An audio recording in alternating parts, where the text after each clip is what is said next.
Transition elements की next physical property जो है वो है कलर।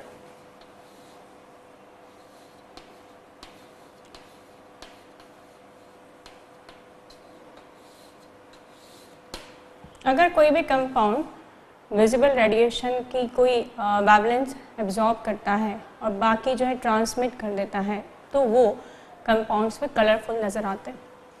ये विजिबल रेडिएशन जो होता है उसकी जो वेवलेंथ रेंज होती है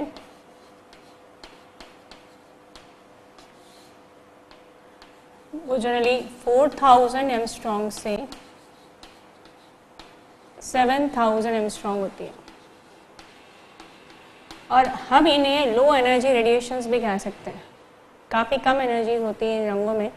7 रंग जो होते हैं विबग्योर, जिनका जो कंबाइन कलर है वाइट कलर है, मतलब कह सकते हैं जो वाइट कलर है उसमें 7 रंग होते हैं और इनकी एनर्जी इतनी कम होती है कि जनरली इलेक्ट्रॉन एक्साइटेशन नहीं शो कर पाते, इसलिए कंपाउंड इन्हें एब्जॉर्ब नहीं करते।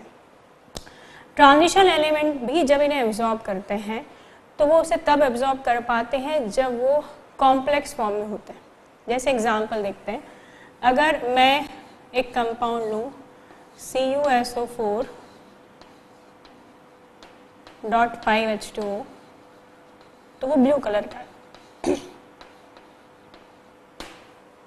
परंतु यदि मैं इसका अनहाइड्रस फॉर्म लूँ CuSO4 तो इसका ये फॉर्म कलरलेस है।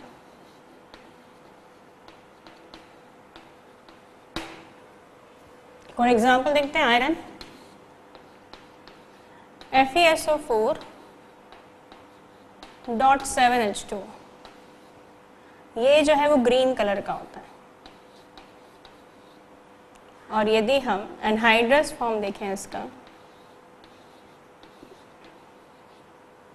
FeSO4 इसका ये फॉर्म कलरलेस होता है। ये हाइड्रेटेड फॉर्म में स्टेबल है और हाइड्रस फॉर्म में अनस्टेबल है, स्टेबल है, ग्रीन कलर्ड है और वो जो है वो कलरलेस है। वजह यह है क्योंकि ये जो वाटर मॉलिक्यूल्स इनसे अटैच होते हैं ये लिगेंड्स का काम करते हैं और ये लिगेंड्स जो हैं वो इन सेंटर मेटल या ट्रांजिशन मेटल में स्प्लिटिंग कॉज करते हैं और स्प्लिटिंग में होता है डी ट्रांजिशन और वो डी ट्रांजिशन जो है वो इलेक्ट्रॉन्स के कलर के लिए रिस्पॉन्सिबल होता है। कैसे, एक एग्जांपल लेके देखते हैं। एक कंपाउंड लेते हैं टाइटेनियम का, टाइटेनियम ट्राइक्लोराइड। इसमें टाइटेनियम जो है उसकी ऑक्सीडेशन स्टेट है +3। टाइटेनियम का एक इलेक्ट्रॉनिक कॉन्फिगरेशन होता है 3d2 4s2। अगर ऑक्सीडेशन स्टेट उसकी +3 है मतलब 2 इलेक्ट्रॉन s के लॉस्ट हो चुके हैं और 1 इलेक्ट्रॉन d का लॉस्ट हो चुका है, इसका मतलब 3d जो सबशेल है उसके पास एक ही इलेक्ट्रॉन है और ये जो कंपाउंड है वो कलरलेस है, ऐसा कोई कलर नहीं है। मगर यदि इसे हम वाटर में डालें तो वाटर में डालते ही ये जो टाइटेनियम है सेंटर मेटल है जिसकी ऑक्सीडेशन स्टेट +3 है, ये 6 वाटर मॉलिक्यूल के साथ में कोऑर्डिनेट बॉन्ड के थ्रू, इसके पास में लोन पेयर है, इसका ऑर्बिटल वैकेंट है, तो यदि एक का ऑर्बिटल वैकेंट हो दूसरे में लोन पेयर है तो बनता है कौन सा बॉन्ड, कोऑर्डिनेट बॉन्ड।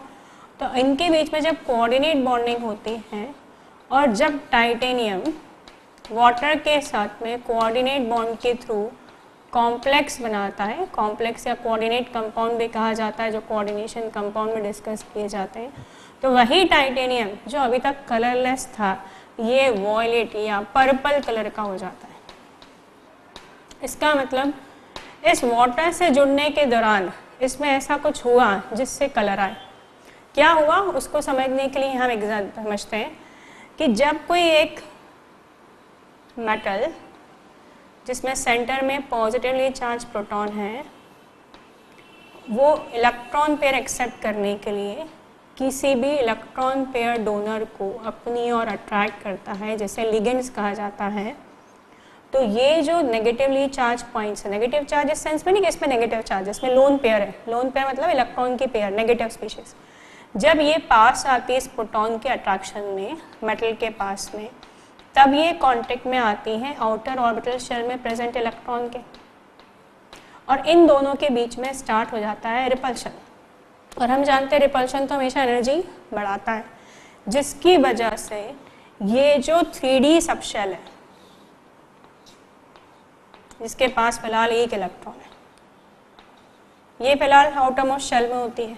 ये आउटरमोस्ट शेल इसलिए हो गई क्योंकि 4s के इलेक्ट्रॉन तो लॉस्ट हो चुके हैं, तो 4s आउटरमोस्ट शेल थी जिसमें 2 इलेक्ट्रॉन थे, अब वो लॉस्ट हो चुके हैं, तो लास्ट शेल अब 3D हो गई जिसके पास एक इलेक्ट्रॉन है, क्योंकि बात की जा चुकी वैलेंस शेल वो लास्ट शेल जिसके पास इलेक्ट्रॉन है। अभी तक वैलेंस शेल 4th शेल थी जिसके s में 2 इलेक्ट्रॉन थे, पर ये ऑक्सीडेशन स्टेट शो कर रही है कि 4s में एक भी इलेक्ट्रॉन नहीं बचा है, अब इलेक्ट्रॉन 3rd शेल के d में है, तो ये हो गई वैलेंस शेल। और क्योंकि ये डायरेक्ट कॉन्टेक्ट में आ रही है इस नेगेटिवली चार्ज स्पीशीज के, तो negatively charge species in electron के साथ रिपल्शन स्टार्ट कर देगी, जिससे क्या होना शुरू कर देगा, एनर्जी बढ़नी शुरू हो जाएगी। और क्योंकि इस 3D लेवल की एनर्जी बढ़ने लगती है, हम उसे इस तरह शो करते हैं,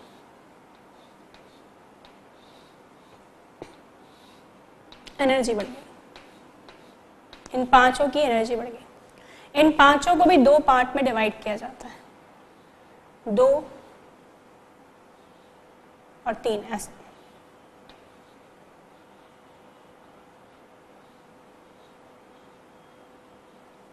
ये जो 3 होते हैं इन्हें T2J कहा जाता है, ट्रिपल डीजेनरेसी है, 3 की एनर्जी एक बराबर है, डीजेनरेसी में इक्वल एनर्जी, और ये 2 जिनकी एनर्जी बराबर है EJ। इन T2G और EG को लेकर बात की जाए तो T2G में 3 ऑर्बिटल शामिल हैं, DXY, DYZ एंड DXZ।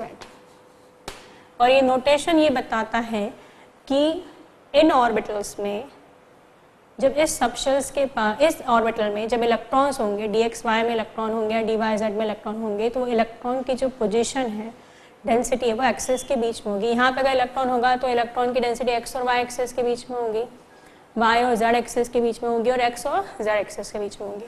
और जो दूसरा पार्ट होता है EG, उसमें होता है d x² y² और dz²। और ये नोटेशन बता रहा है कि अगर इस ऑर्बिटल में इलेक्ट्रॉन होगा तो उसकी डेंसिटी x और y एक्सिस पर होगी और यहाँ पर z एक्सिस पर होगी।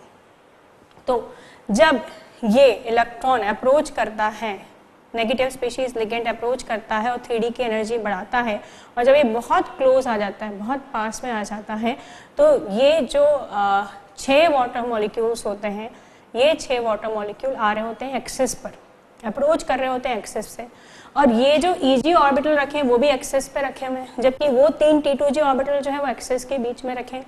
तो इस तरह समझिए कि अगर लिगेंड अप्रोच कर रहा है एक्सिस पर और एक्सिस पे EG रखा है, तो वो जब पास में आ जाएगा एक एटम के इलेक्ट्रॉन पेयर डोनेट करने के लिए, कोऑर्डिनेट बॉन्ड बनाने के लिए, तो रिलेटिवली EG के ज़्यादा करीब आ पाएगा क्योंकि दोनों का पाथ सेम है, जबकि वो T2G से रिलेटिवली दूर रहेगा क्योंकि वो एक्सिस के बीच में उनके इलेक्ट्रॉन है और ये I एक्सिस पर है, और क्योंकि ये EG को ज़्यादा अप्रोच करेगा इसलिए EG की एनर्जी रिलेटिवली T2G से ज़्यादा बढ़ जाएगी, जिसकी वजह से अभी तक जो ये पाँचों के पाँचों डीजनरेट थे या पाँचों की एनर्जी बराबर थी, अब वो पाँचों की एनर्जी बराबर नहीं रहेगी और EG की जो एनर्जी है वो T2G के कंपेयर में ज़्यादा हो जाएगी।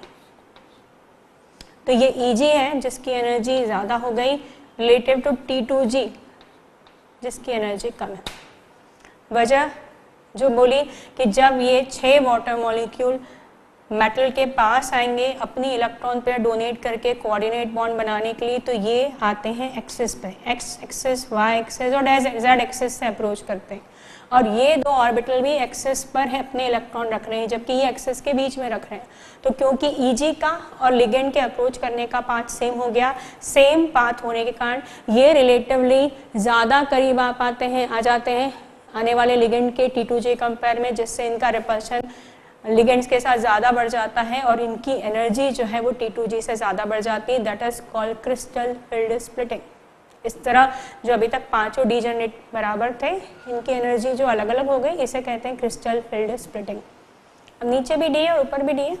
नीचे वाले इसमें एक इलेक्ट्रॉन है डी फिलहाल, और अगर इसे विजिबल लाइट मिल जाए तो ये एनर्जी एब्जॉर्ब कर लेगा ये एनर्जी एब्जॉर्ब करके ऊपर जाएगा, इस तरह ऊपर जाके ये अपनी पोजीशन ऊपर बना लेगा। ये 2 इलेक्ट्रॉन्स नहीं है, ये नीचे वाला इलेक्ट्रॉन है जो एनर्जी एब्जॉर्ब करके ऊपर जा रहा है। ये जो एनर्जी एब्जॉर्ब करता है वो येलो ग्रीन लाइट की होती है, और क्योंकि ये येलो ग्रीन कलर एब्जॉर्ब कर रहा है, इसका जो कॉम्प्लीमेंट्री कलर है वॉयलेट कलर वो दिखाई देता है। इसका मतलब ये कि जो कलर एब्जॉर्ब होता है वो कलर नहीं दिखाई देता, जो कलर एब्जॉर्ब होता है उसका कॉम्प्लीमेंट्री कलर जो है दिखाई देता है। ये अभी हम एक व्हील देखेंगे मुंशल व्हील में, जिसमें हम देखेंगे कौन सा किसका कॉम्प्लीमेंट्री कलर होता है, कौन सा कलर एब्जॉर्ब होगा तो कौन सा कलर दिखाई देगा। फिलहाल हमने ये देखा कि ये लिगेंड का अप्रोच करना इन 5 की डिजेनरेसी को तोड़ता है, जिससे डी का 1 लेवल 2 लेवल हो जाते हैं, और ये जो लेवल है वो विजिबल लाइट को एब्जॉर्ब करके क्रॉस किया जा सकता है।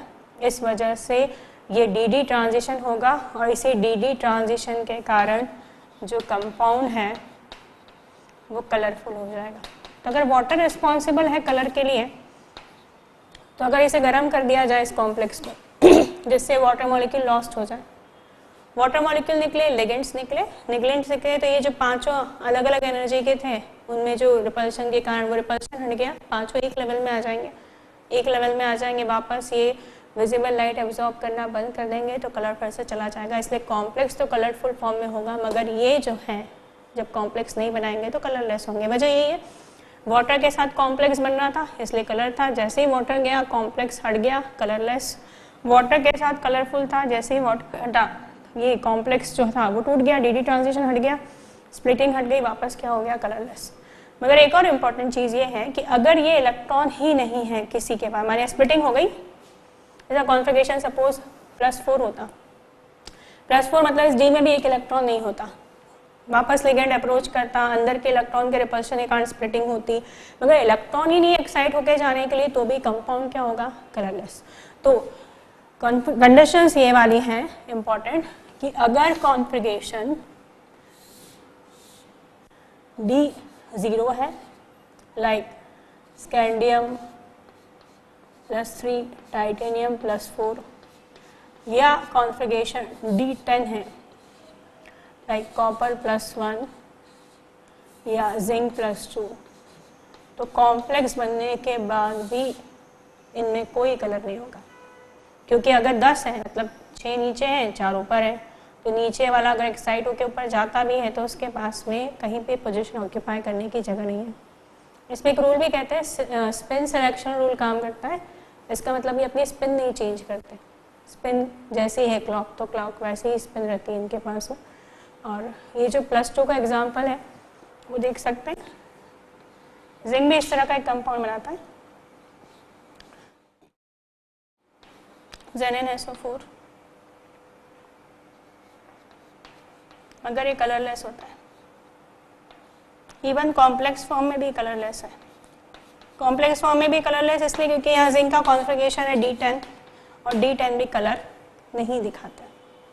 तो इम्पॉर्टेंट चीज़ कि ट्रांजिशन एलिमेंट्स कलर दिखाते हैं, पर उस केस में दिखाते हैं यदि वो कॉम्प्लेक्स बना ले, क्योंकि आने वाले लिगेंड के रिपल्शन के कारण के जो 5 डी ऑर्बिटल है जिनकी जो एनर्जी थी वो बराबर थी, वो पहले बढ़ती हैं, फिर वो डिजेनरेसी खत्म हो जाती है जब लिगेंड बहुत ज़्यादा क्लोजली अप्रोच कर लेता है, तो जिसके ज़्यादा वो क्लोज आता है वो उसकी एनर्जी रिलेटिवली ज़्यादा बढ़ा देता है, जिसे क्रिस्टल फील्ड स्प्लिटिंग कहा जाता है। और इस एनर्जी लेवल को आसानी से विजिबल लाइट एब्जॉर्ब करके क्रॉस किया जा सकता है, और जब विजिबल लाइट एब्जॉर्ब होती है तो विजिबल लाइट एब्जॉर्ब होने पर एक कॉम्प्लीमेंट्री कलर दिखाई देता है, जिससे कारण कॉम्प्लेक्स कलरफुल दिखाई देते हैं। तो अगर लिगेंड बचा है कलर के लिए तो ऑब्वियस सी बात है कि अगर लिगेंड चला जाएगा तो कॉम्प्लेक्स जो है वो भी टूट जाएगा। कॉम्प्लेक्स टूटने से ये जो 5 बराबर एनर्जी के हो जाएंगे, डी ट्रांजिशन अब पॉसिबल नहीं होगा, जिससे कलर दिखाई नहीं देगा। अब कॉम्प्लीमेंट्री कलर की बात की थी कि जो कलर होते हैं वो हमेशा जो एब्जॉर्ब होते हैं उसकी जो कॉम्प्लीमेंट्री कलर है वो हमें दिखाई देता है। तो हम बात करते हैं मुंशल व्हील की। 7 रंग होते हैं और 7 जो रंग होते हैं वो मिला के वाइट लाइट बनाते हैं। तो अगर बात करें हम कलर्स की तो येलो, ग्रीन, ये येलो से शुरुआत करते हैं, तो येलो का कॉम्प्लीमेंट्री जो होता है वो इंडिगो आता है, मतलब यदि इंडिगो एब्जॉर्ब होगा तो येलो कलर का दिखेगा कंपाउंड, येलो कलर एब्जॉर्ब होगा तो इंडिगो। अभी जो कलर देखा था हमने उसको लेकर बात करें, येलो ग्रीन, येलो ग्रीन का हमने देखा वॉयलेट होता है कॉम्प्लीमेंट्री कलर, मतलब जो कंपाउंड है वो वॉयलेट कलर का दिखाई देगा। बाकी अगर पेयरिंग देखें तो ब्लू की पेयरिंग जो है वो ऑरेंज के साथ में होती है, और अगर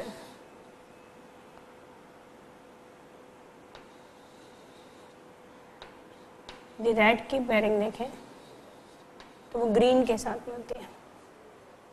तो यहाँ पर हमें याद रखना है कॉम्प्लीमेंट्री कलर, ऑरेंज एब्जॉर्ब होगा तो ब्लू दिखेगी, ब्लू एब्जॉर्ब होगा तो ऑरेंज। लाइकवाइज वॉयलेट और इंडिगो की पेयरिंग होती है, येलो ग्रीन की वॉयलेट के साथ होती है और रेड की ग्रीन के साथ होती है। तो इस तरह जो कॉम्प्लेक्सेस है कलरफुल दिखाई देते हैं। कुछ एक्सेप्शनल बिहेवियर जो है वो डेफिनेटली हम डिस्कस करना चाहेंगे जिनमें रूल फॉलो नहीं हो रहा। इसमें मैं पहला जो एग्जांपल ले रही हूँ वो 3 कंपाउंड्स का ले रही हूँ, K2Cr2O7 जो कि ऑरेंज कलर का होता है, जिसमें क्रोमियम का इलेक्ट्रॉनिक कॉन्फ़िगरेशन में D0 है, D में है ही नहीं इलेक्ट्रॉन, उसके बाद भी वो ऑरेंज कलर का है। KMnO4 +6 ऑक्सीडेशन स्टेट के साथ इसमें भी D0 होता है। और आयरन का एक कॉम्प्लेक्स जो नाइट्रेट आयन के टेस्ट के दौरान ब्राउन रिंग के रूप में होता है, उसमें भी ये सेम फैक्टर काम करता है, वो है चार्ज ट्रांसफर स्पेक्ट्रा। ये क्या होता है बताती हूँ मैं आपको कि इन दोनों केस में जो ऑक्सीजन है वो -2 चार्ज है और ये जो क्रोमियम है इसका ऑर्बिटल एम्प्टी है। लाइकवाइज यहाँ मैंगनीज का जो ऑर्बिटल है वो भी एम्प्टी है। अभी हमने बताया कि जब कोई कंपाउंड विजिबल रेडिएशन एब्जॉर्ब करेगा तो उसका कॉम्प्लीमेंट्री कलर रिलीज होगा, तब वो जाके कंपाउंड कलरफुल दिखेगा। तो ये ऑक्सीजन टेम्परली अपने इलेक्ट्रॉन को क्रोमियम के एम्प्टी ऑर्बिटल में शिफ्ट करा देता है और इस दौरान ये विजिबल रेडिएशन एब्जॉर्ब करता है। और क्योंकि ये विजिबल रेडिएशन एब्जॉर्ब कर रहा होगा, ये जो है वो ऑरेंज कलर का दिखता है, इसका मतलब ये ब्लू कलर का है, विजिबल रेडिएशन एब्जॉर्ब कर रहा होगा, तब जाके इसका जो कलर है वो ऑरेंज दिखाई दे रहा है। वैसे ये जो है वो पर्पल या वॉयलेट कलर का होता है, इसमें भी चार्ज ट्रांसफर स्पेक्ट्रा काम करता है। उस चार्ज ट्रांसफर स्पेक्ट्रा के कारण ये टेम्पररी अपने इलेक्ट्रॉन जो है वो यहाँ ट्रांसफ़र कर देता है और यहाँ ट्रांसफ़र करते वक्त तो विजिबल रेडिएशन एब्जॉर्ब करता है, इसलिए कलर दिखाई देते हैं। तो this phenomena is called charge transfer spectra, जिसमें ये ऑक्सीजन अपने नेगेटिव चार्ज को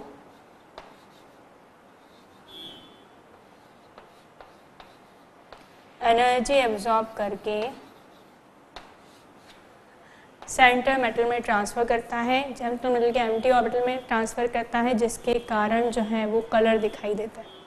मैंगनीज ये इस कॉम्प्लेक्स में भी ऐसे ही होता है, ये अपने NO जो न्यूट्रल होता है इनिशियली वो अपने एक इलेक्ट्रॉन को ट्रांसफ़र कर देता है आयरन में, जिससे आयरन की ऑक्सीडेशन स्टेट यहाँ +2 से +1 हो जाती है।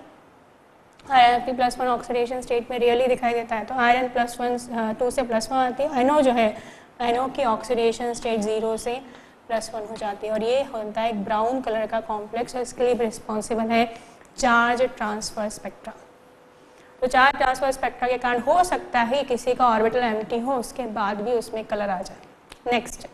नेक्स्ट जो चीज़ है वो दिखाई देती है कंपाउंड्स में, जो होते तो बेसिकली आयनिक हैं पर एक इफेक्ट होता है पोलराइजेशन। एक पॉजिटिव चार्ज एम्प्टी जो वैकेंट जो अनपेयर्ड प्रोटॉन है, इलेक्ट्रॉन जिसका लॉस्ट हो चुका है और जो प्रोटॉन खाली है वो नेगेटिव चार्ज के इलेक्ट्रॉन को अपनी अट्रैक्ट करना शुरू कर देता है, जिसे कहते हैं पोलराइजेशन। वो पोलराइजेशन कोवेलेंट कैरेक्टर क्रिएट करता है। तो पोलराइजेशन जितना ज़्यादा होता है कलर उतना ही ज़्यादा होता है। तो अगर मैं कंपेयर करूँ AgCl, AgBr, AgI, Ag2S,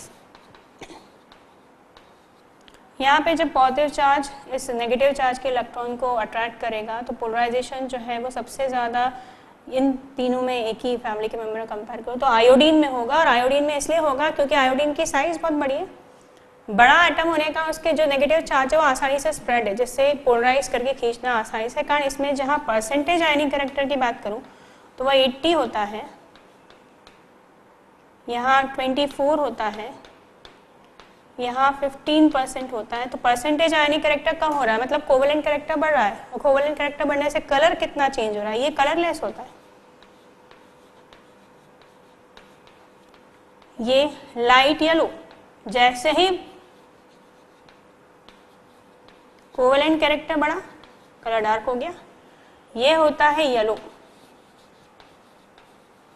और यहाँ जिसमें सिर्फ 4% आयनिक कैरेक्टर होता है, ये होता है ब्लैक। तो कलर्स जो है वो पोलराइजेशन से भी आते हैं, पोलराइजेशन कोवेलेंट कैरेक्टर बढ़ाएगा, कोवेलेंट कैरेक्टर से कलर आएंगे। तो इस तरह ट्रांजिशन एलिमेंट अपनी कॉम्प्लेक्स स्टेज में कलर दिखाते हैं, क्योंकि उसमें स्प्लिटिंग कांड पॉसिबल होती है, डी ट्रांजिशन, जिसमें कुछ कंडीशन है, D0 D10 कॉन्फ़िगरेशन में वो कलर नहीं दिखाएंगे। हाँ, कुछ कंपाउंड है एक्सेप्शनल जिसमें चार्ज ट्रांसफर स्पेक्ट्रम के कारण कलर आ जाते हैं। कलर जो एब्जॉर्ब होता है हमेशा उसका कॉम्प्लीमेंट्री कलर ही दिखाई देता है, जो कि मुंशल व्हील में देखा जा सकता है, और पोलराइजेशन भी इनमें रिस्पॉन्सिबल होता है। यदि कंपाउंड स्टेट में बात करें बिना कॉम्प्लेक्स के, तो पोलराइजेशन के कारण इनमें कलर आ सकता है।